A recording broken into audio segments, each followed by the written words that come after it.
Welcome to the Gerontological Society of America's Momentum Discussions, where we explore groundbreaking topics in the field of aging.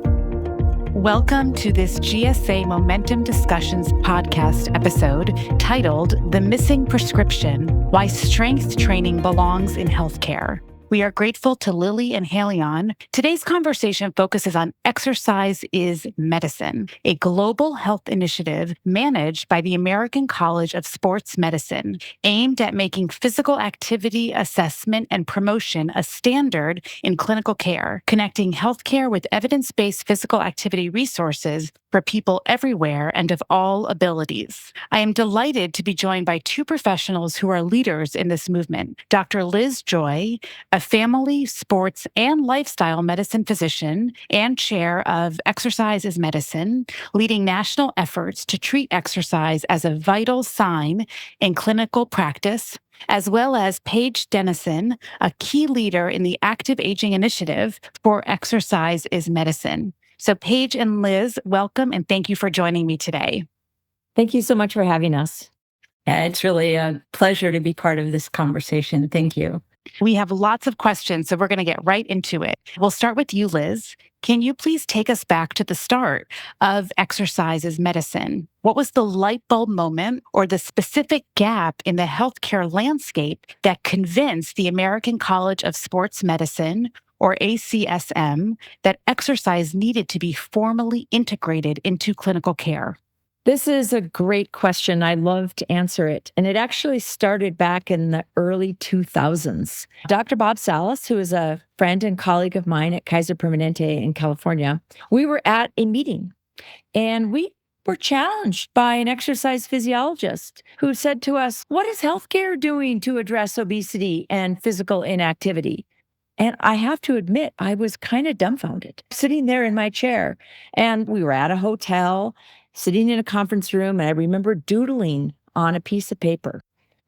Because the vital signs are the first thing that the physician sees when they walk into an exam room. They see the patient first. But if you're looking at a chart or you're looking at the electronic health record, what is you see the patient's weight, their height, their blood pressure, their heart rate, their temperature. And so, of course, those are the things you talk about. And I thought, if we had a physical activity vital sign, then we would talk about physical activity regularly at every visit. And Dr. Salas and I talked about that at the meeting. He went back to Kaiser Permanente, where he developed the exercise vital sign.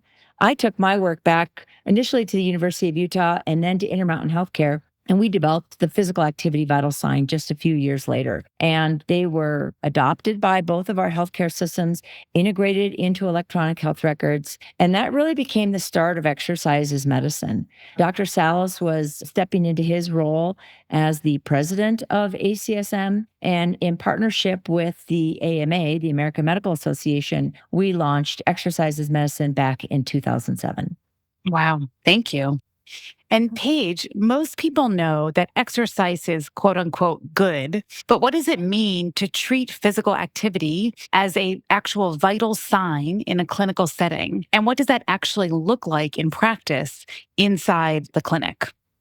Really, it starts very simply, just asking how often and how long someone's moving each week. But the shift, as Liz indicated, is really treating it like any other vital sign and acting on it. So within an age-friendly health system, within GSA, we talk a lot about the geriatric 5Ms, right, of mind, mobility, medication management, multi-complexity, and what matters most. So within that, especially thinking about mentation and mobility, I think, if someone's not moving enough, it's not just noted, but it becomes part of the care plan. It really signals that movement's essential to maintaining function and independence and overall well-being as we age. Yeah, definitely. And Liz, for a patient who has never received one, what does a formal exercise prescription actually look compared to, let's say, a standard gym recommendation that a physician might say off the cuff? I think most people are familiar with what a medication prescription looks like. Maybe it comes on a white piece of paper. It has lots of abbreviations and acronyms that nobody understands and a signature that no one can read. And now, of course, we have electronic prescriptions that are sent automatically to the pharmacy. And we don't really have electronic prescriptions per se to fitness facilities. So it's probably going to be written down. But I want to take a step back. And I really think that a lot has to happen before we ever even get to an exercise prescription. And we use evidence-based behavior change frameworks to help us talk to patients and people about physical activity and exercise. And we've largely adapted and adopted the framework from tobacco cessation, which was the 5 A's. Now we've broadened it 6 A's, right? And that first A is ask. And that's really using the physical activity vital sign at the point of care, collected at every single visit. And it gives us a current picture of what that person is doing with regard to physical activity. Are they getting 0 minutes on 0 days? Are they getting 15 minutes on 3 days? Or are they getting 30 minutes on 5 days and actually meeting the recommended level of aerobic physical activity? So the first A is ask, that's using the PAVs. The second A is advise, right? And no matter what someone is doing, we want to advise that they participate in regular movement and do so in a way that is clear, it's understandable, and it's personalized because the clinician, of course, knows their patient. Next is assess, and that's assessing readiness to change. It's also assessing other comorbid health conditions that individual might have. And once you've done that, then you move into assist. And assist can be as simple as providing more advice around physical activity and providing a physical activity prescription, maybe a referral to an exercise professional. I'll come back to the prescription in a minute. The next A is agree. So when you're agreeing on a plan and short, medium, and potentially even long-term goals. And then lastly is arrange or scheduling follow-up. In the same way that we're going to arrange follow-up for somebody that we have prescribed a new medication for, we're going to arrange follow-up to better understand how that individual is doing in participating in more or different physical activity. Okay, so the exercise prescription itself. Typically, we use a framework, again, called the FIT principle. And we love acronyms in healthcare. And this one stands for frequency, intensity, time, and type. And ideally, we want people to be active on most, if not all, days of the week. And that can be for as little as 10 or 15 minutes. Ideally, people are getting about 150 minutes per week of aerobic physical activity where their heart is beating faster and their breathing is harder than normal. But I really think people need to start where they are, use what they have, and slowly but surely increase activity to the point that makes the most sense for them. Not everybody wants to do the same type of activity. Some people walk. Walking is how most American adults actually meet the aerobic physical activity guidelines. Others may be rolling. They may be walking with a walker. They may be in the pool. They may be doing a group exercise class. So, definitely taking into consideration the type of activity that somebody wants to do. And intensity, it can be light, moderate, or vigorous. Light intensity would be like a casual walk. Moderate is a brisk walk. And vigorous would be more akin to jogging. So that's what the exercise prescription would look like coming from a healthcare provider. And I like with the 6 A's that there's the CARE model, KAER, they're similar. And I think we actually talk about that in that framework. So that's great. Paige, many people, when they hear the word exercise, they immediately think of cardio. And Liz just talked about walking as a very common way that people get cardio exercise. So how does resistance training fit into this medical model of exercise? And why has it historically been underutilized? Yeah, I love that Liz just talked about the 6 A's because I think about the fact that the 6 A's is how you get that access to the healthcare system, right? It's what it's all about. And then we think about the 5 M's that we talk about a lot in geriatrics. And that's really about thinking about if the care is appropriate for older adults once they access the system, right? So these two things work really nicely together. So when we talk about healthy aging, strength training really sits in the middle of that, of the 5Ms, particularly that mobility piece. And it allows people to keep doing the things that are meaningful in their lives. Historically, it has been really underutilized, but we're really seeing a shift right now. I feel that I can feel. I've been doing this for a while. That strength training is not just about fitness. It's about preserving independence. It's about preventing falls. It's about supporting long-term quality of life. I think part of the reason that's becoming such a priority is because people are living so much longer than ever before. So we naturally begin losing muscle in our 30s, as early as our 30s. And that decline accelerates with age if we're not actively doing something about it, right? So when life expectancy was closer to 65, maybe age-related muscle loss wasn't as significant of a concern.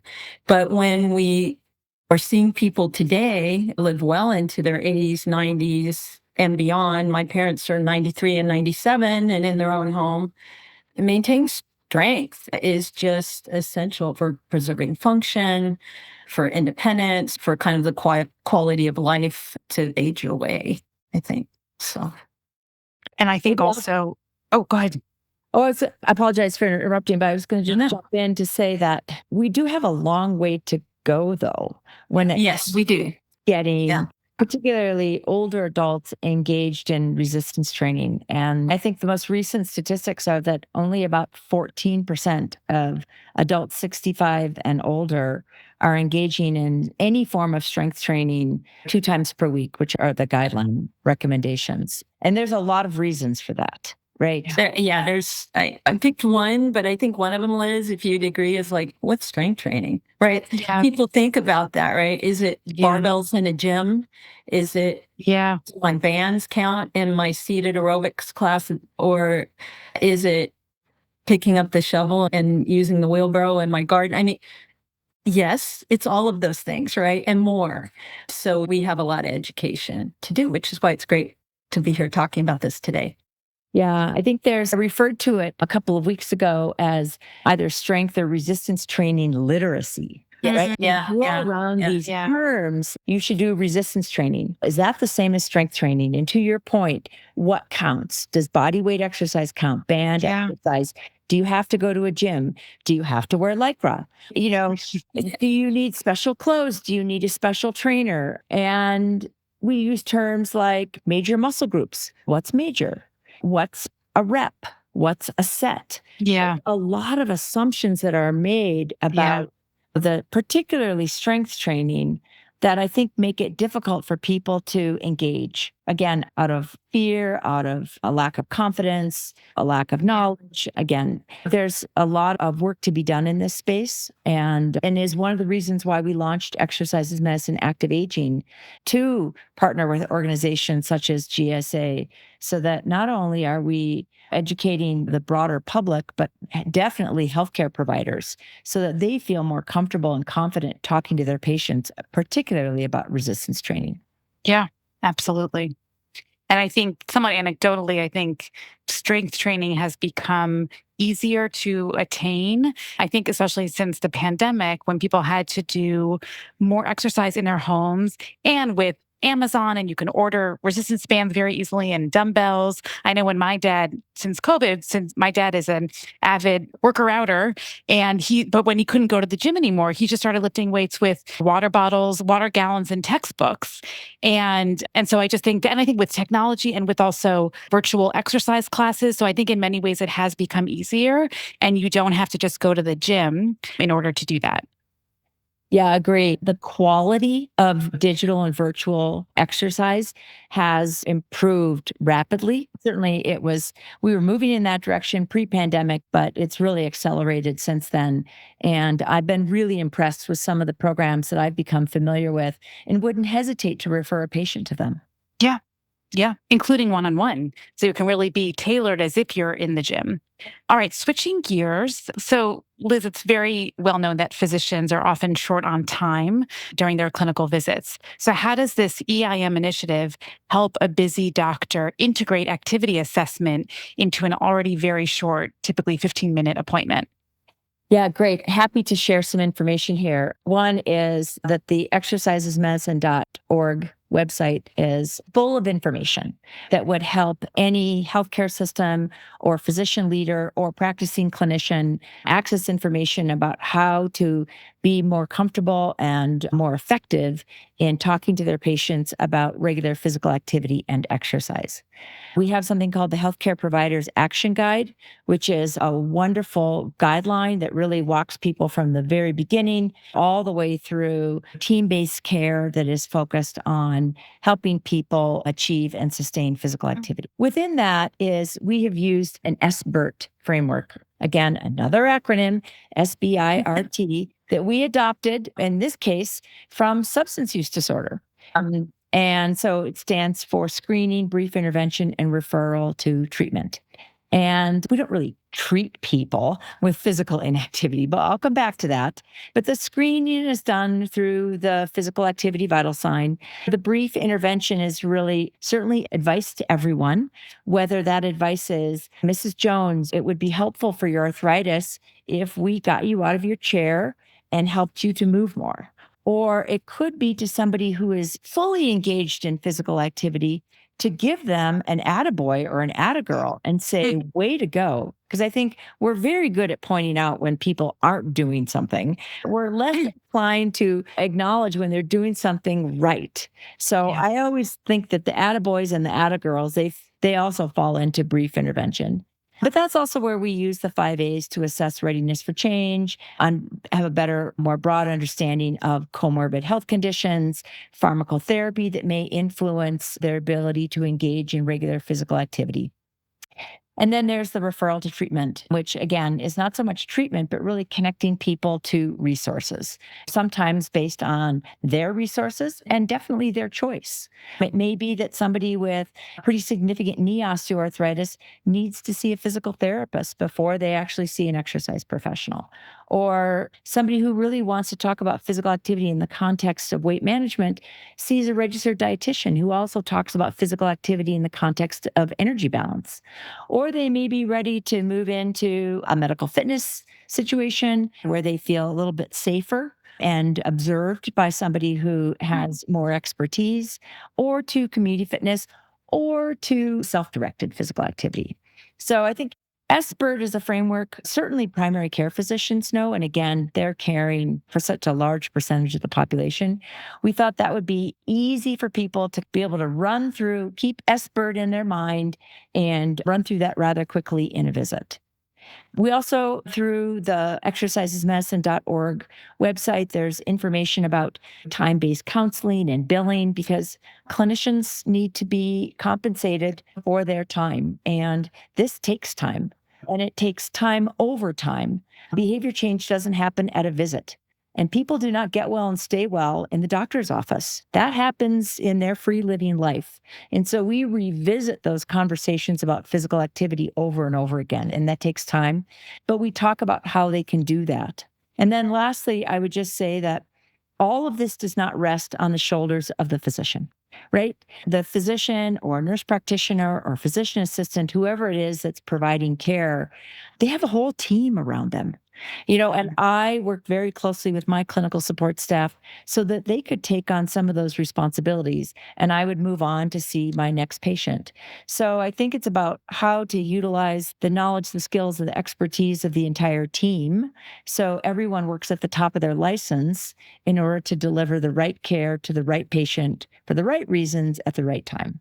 Absolutely. And at GSA, we pride ourselves on having a multidisciplinary membership and the importance of a multidisciplinary approach specifically to geriatric care. So that makes a lot of sense. And also for practical reasons as well.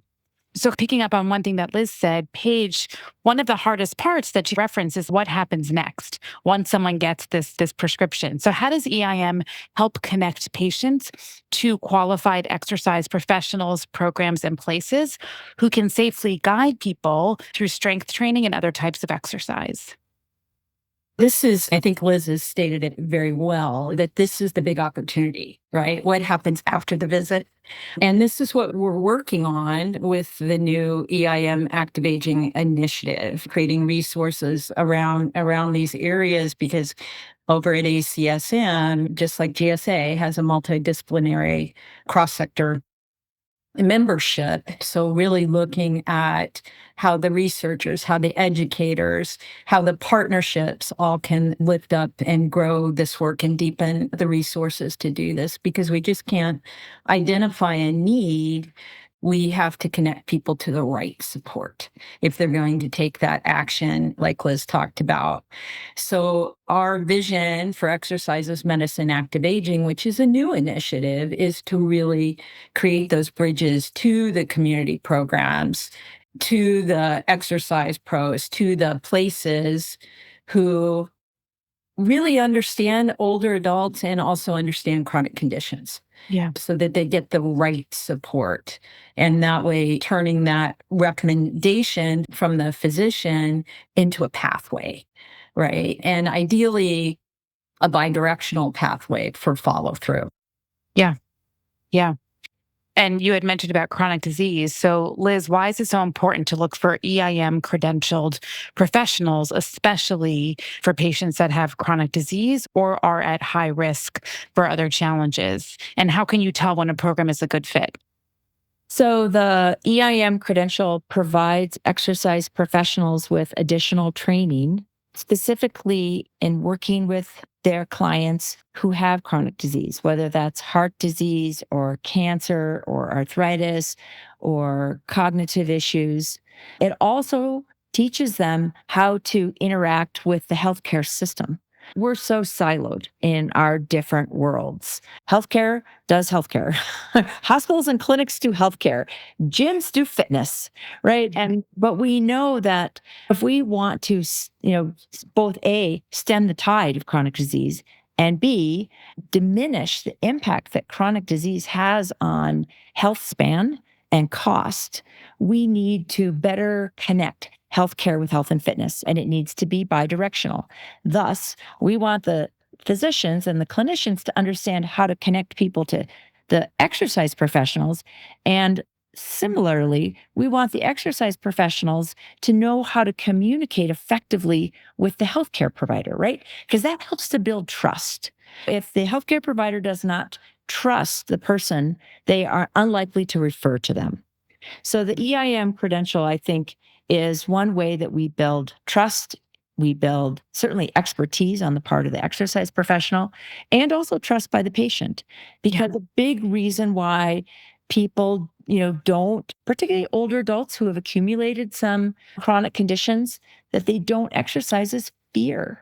They have fear of pain is one of the biggest reasons why they do not engage in regular physical activity, or fear of an adverse consequence. Yeah. And Dr. Barry Franklin at Henry Ford Health System, past president of the American College of Sports Medicine, he's done a lot of work in this area, particularly with cardiovascular disease, showing that, again, people are very fearful after having a heart attack or maybe being told they have heart failure that, if my heart is failing, I do not want it to beat too fast. But of course, it turns out that's the best thing they can do to their heart is to keep the muscles strong.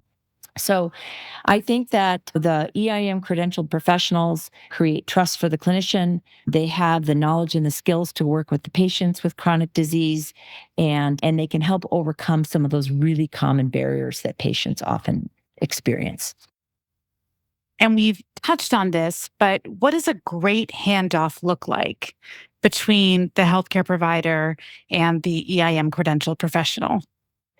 Yeah, good question. And I'm going to talk about it in two different ways. One is inside the healthcare system, and then the second, outside the healthcare system. So inside of healthcare, I think physicians are really comfortable connecting a patient to a physical therapist, right? They are a licensed healthcare provider within the system. And oftentimes it may be appropriate for someone to see a physical therapist first, particularly if they have musculoskeletal or neuromuscular conditions. Maybe they have experienced recent heart attack or they have heart failure, and we can connect them to cardiopulmonary rehab. Again, a trusted resource within the healthcare system. And as I mentioned, to a registered dietitian, if they want to do more physical activity in the context of weight management or nutritional management of another condition. For example, somebody who is on a GLP-1 receptor agonist, who also is going to really work on lifestyle behaviors in an effort to try and achieve clinically meaningful weight loss. So that's kind of easy, right? Because it's inside the healthcare system and physicians are very familiar with that and they can talk about what the services are that those professionals will provide. That makes for a warm handoff. I think outside healthcare, it's a little bit harder. I know that for me personally, the way I did it was I developed some relationships with exercise professionals and particularly with some local gyms with close proximity to the clinic where I work, who focus on training older adults. I also would, depending on the patient's insurance, some of the Medicare Advantage plans have a built-in fitness benefit. And so I knew those participating gyms in the local area. So I could refer to a particular gym that may be, again, relatively close to where they live or where they work. I recommended that people participate in some state health department-based programs. Walk with Ease is offered free of charge through local health departments in and around Salt Lake City and Utah, where I live. I led the Walk with a Doc program for Intermountain Health. And actually, in some of our communities, we combined Walk with Ease with Walk with a Doc, right? Wow. And so we could refer directly into that. And oftentimes those sessions were led by clinicians in the clinic, and the patients had familiarity with them. The last thing I will mention, which is maybe a little bit less of a warm handoff, but can still be a good handoff, is to connect people using a tool called US Reps, or the US Registry for Exercise Professionals. And it's a registry where I can do it right at the point of care, and I can enter in all sorts of information about the location, the type of professional I'm looking for, and it'll pull up potentially hundreds of certified exercise professionals within a defined geography. And sometimes I would recognize a name, sometimes the patient would recognize a name, or sometimes I just show them how to do it. So they could do it in the comfort of their own home and find somebody maybe at a gym where they already had a membership. So, but either way, it was me taking the time to say, this is why I think this is the right option for you. This is the reason why I think you might consider this. And it's all about personalizing the message. And Paige, can you walk us through how the RX for Health series tailors exercise and movement for someone dealing with a specific condition, such as type 2 diabetes or hypertension?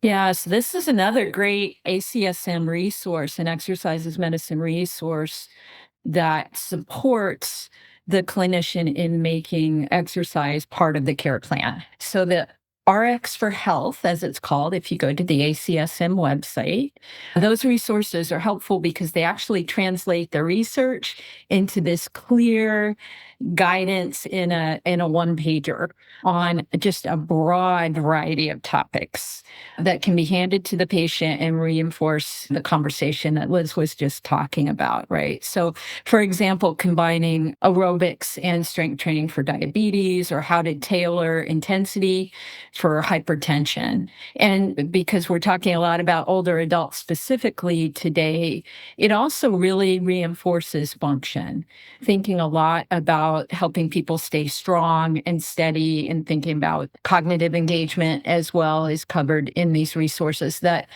boy, Liz, it just covers the gamut of conditions with older adults. And they are written by clinical experts and researchers. So really valuable, trusted information that can just be printed and shared, right? They're a terrific resource. I can't recommend them highly enough.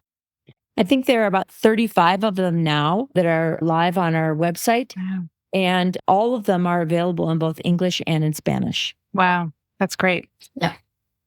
And Liz touched on some of this, but Paige, how do you think we can better connect the healthcare system with community fitness resources so that patients don't feel lost once they leave the clinic? It's a great question. I think Liz did a really great job, and I'm going to add to it from the community perspective a little further. It's obviously go exercise doesn't work, and that's how we got here. But it's this clear next step with guidance on where to go and what to expect, right? And so do some expectation setting with the patient. We know through research that if a physician guides a patient to do exercise, they're so much more likely to do it and act on that information. So this just reduces the friction and it builds confidence. And ideally, there's communication back. So it feels like a continuum of care rather than some disconnected experience. So Liz mentioned US Reps, which is a great resource. And certainly, if you're lucky enough to have Liz as your physician, you've got these understanding of what's available in the community. I also think we need to be leveraging trusted community resources. Liz mentioned the county health department and aging, but these resources that already are helping older adults navigate services, right? So your area agencies on aging, your senior centers, your other community hubs.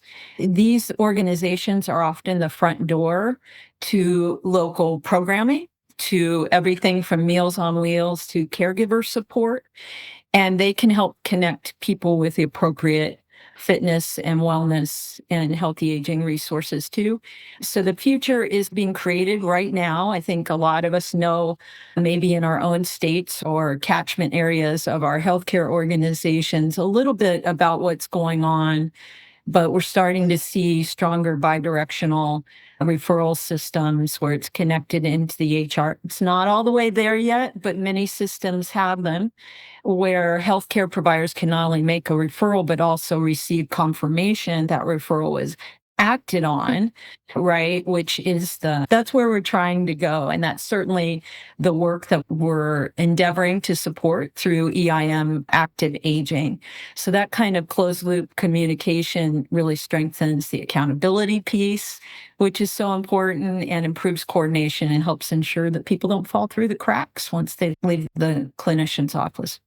Absolutely. So for the both of you, what have I not yet asked about that is important for our listeners to know, if anything? Oh, I have one thing that I feel compelled to share with the audience, and that being that the most dangerous place for almost any person is not the gym. It's the couch. And whether that person has heart disease, diabetes, cancer, arthritis, regular physical activity and improved fitness is almost universally associated with better health outcomes. So, yes, I think that people need to just embody that thought. The most dangerous place I can be is the couch. So, I'll leave you with that. I love that and echo it. And I also want to say there's a lot of people out there that they had a bad experience, right? They don't like to exercise. And I think you can take a step back and think, this isn't really about exercise. It's about helping people be able, right? So that they're able to think clearly and to do what matters to them and to have a good quality of life.